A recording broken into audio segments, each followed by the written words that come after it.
किसी टाइम में सोना होती थी ये रोड, और आज इसको गड्ढा विहार कह देंगे। नेहरू विहार की जगह गड्ढा विहार कह दें तो कोई गलत नहीं होगा। इतना दिखाइए। ये 14 करोड़ रुपए हैं जी, वो उनकी जेब में चले गए जी। वो पता नहीं कौन सी वाली जेब में गए, ये नहीं पता जी। और पता नहीं नेहरू विहार का जो बुरा हाल मचा है, मैंने आज तक ऐसी कॉलोनी कोई देखी नहीं जो दिल्ली, और ये दिल्ली जो हमारे देश की राजधानी है उसका ये बुरा हाल है जी।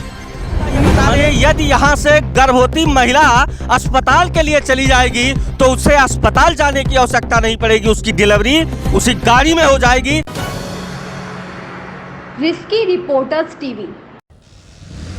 दिल्ली एमसीडी चुनाव अपने चरम पर है। नमस्कार, मैं हूं आसू अनादि और आप देख रहे हैं रिस्की रिपोर्टर। रिस्की रिपोर्टर की टीम दिल्ली, भारत की राजधानी दिल्ली के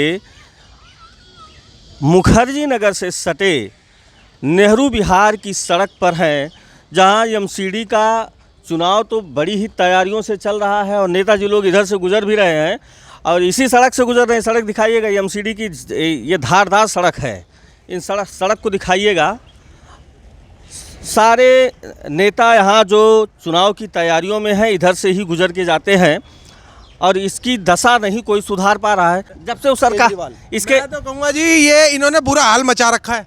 इस रोड पे किसी टाइम में सोना होती थी ये रोड, और आज इसको गड्ढा विहार कह देंगे। नेहरू विहार की जगह गड्ढा विहार कह दें तो कोई गलत नहीं होगा।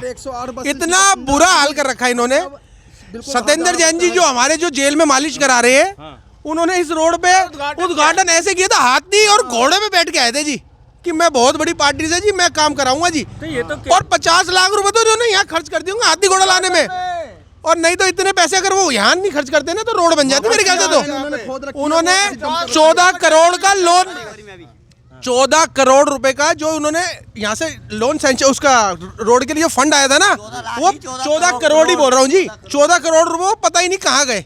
वो 14 करोड़, ये देखो जी, ये 14 करोड़ रुपए लगे हुए दिख रहे हैं जी रोड पे। ये जो ईंटों के रूप में है ना जी, ये देखो जी, ईंटा दिखाइए। ये 14 करोड़ रुपए हैं जी, वो उनकी जेब में चले गए जी। वो पता नहीं कौन सी वाली जेब में गए, ये नहीं पता जी, और पता नहीं कब मिलेंगे। उन्होंने नेहरू विहार का जो बुरा हाल मचा है, मैंने आज तक ऐसी कॉलोनी कोई देखी नहीं जो दिल्ली, और ये दिल्ली जो हमारे देश की राजधानी है उसका ये बुरा हाल है जी। माने ये जो रोडवा दिखाई दे रहा है, रोड नहीं है, रुपया है 14 करोड़ रुपए। ये मिट्टी है, सोने की मिट्टी है जी। ये सोने की मिट्टी जो लाल लाल आप लोग को दिख रहा है, दरअसल ये ईंटा नहीं है, ये सोना है। और यहाँ जनता बता रही है कि यहाँ के जो सरकार में है नमो का, उन्होंने 14 करोड़ रुपए यही बिछाए हैं जी।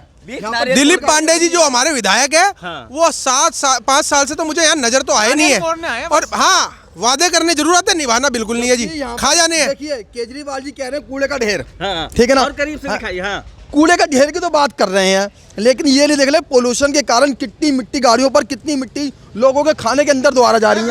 ये नहीं देख रहे हो, इसकी तरफ ध्यान ही नहीं है। ये देखिए कितनी मिट्टी आ गई है। ये बुजुर्ग देखो जा रहे हैं, देखो क्या चाहिए, देखो ऊपर होते हुए जा रहे हैं बेचारे। दिल्ली में घुसते ही आपको सबसे ज्यादा बैनर केजरीवाल साहब का ही दिखाई दे रहा है। साहब मैं कह रहा हूँ, जितने इन्होंने अगर बैनर पे पैसे लगा दिए ना पूरे दिल्ली में, अगर वो दिल्ली में लगा देते तो दिल्ली की एक सड़क खराब नहीं मिलती मेरे ख्याल से। उन्होंने जितने अपने अभी एक मिनट जो कोरोना टाइम में देखा था आपने, कोरोना में यहाँ पे ना ऑक्सीजन प्लांट पास हुए थे 4। उन्होंने उसमें से एक तो लगाया और 3 का फंड लगा दिया अपने प्रचार में। अच्छा, ये उनकी कलाकारी है जी, वो इतने ईमानदार हैं। ये कहते हैं जो दिखेगा वो बिकेगा, उनके इतने पब्लिसिटी करते हैं, इतने ईमानदार है जी। भाई साहब इतना बुरा हाल मैंने किसी कॉलोनी, मैं 2 बारी गिरा हूँ जी। यहाँ मेरे चोट आई है, मैं हाथ पे दिखाऊंगा, पीठ का भी दिखाऊंगा, MRI करवाया मैंने। चोट देखो, ये देखो लाइव, ये देखो, ये लाइव चोट देख लीजिए इस सड़क का। ये सड़क की चोट है और ये जनता की आवाज, और हमारे डॉक्टर साहब है, वो भी गिर गए, उनको भी भयंकर चोट आई हुई है। अभी मैंने कम से कम नहीं तो, अगर यहाँ से कोई लेडीज जा रही हो, जो मैं नहीं बोलना चाहूँगा, जो लेडीज मान लो जिसको बच्चा होने वाला हो, अगर इस रोड से है तो उसकी बेचारी क्या दुविधा हो। डिलीवरी यहीं पे हो जाएगी रोड पे। ये एमसीडी की बात है। यहाँ की जनता ये बता रही है, यदि यहाँ से गर्भवती महिला अस्पताल के लिए चली जाएगी तो उसे अस्पताल जाने की आवश्यकता नहीं पड़ेगी, उसकी डिलीवरी उसी गाड़ी में हो जाएगी।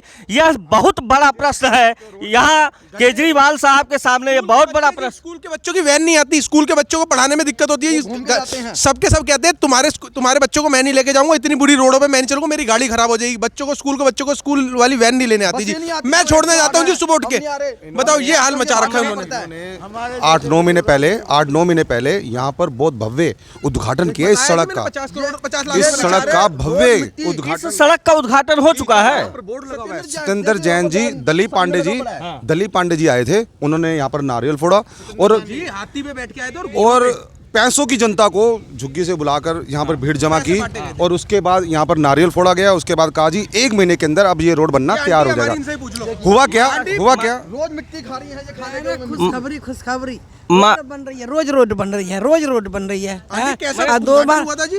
2 बार 6 टाका आ गया, सिर में फटी 2 बार, कूल्हा टूटा है और कह रहे हैं वोट मांगने अब आ रहे हैं। कौन कौन क्या कारण बना रहा है? मने ये बताइएगा, ओटवा मांगने आते हैं, इस सड़किया बनता है कि नहीं बनता है? उतना में ना एक बेटी की शादी हो जाती किसी की गरीब की, जितना उन्होंने खिलाया। हम तो जितने में उद्घाटन हुआ था 4 बच्चों की शादी हो जाती, 4 से 5 बच्चियों की शादी हो जाती। अच्छा दहेज देते तो भी, मैं कह रहा हूँ दहेज ना देके, मैं कह रहा हूँ अगर भव्य से भव्य अच्छी शादी करते ना, 5-7 बच्चों की शादी हो जाती लड़कियों की। इतना यहाँ पैसा वेस्ट कर दिया उन्होंने।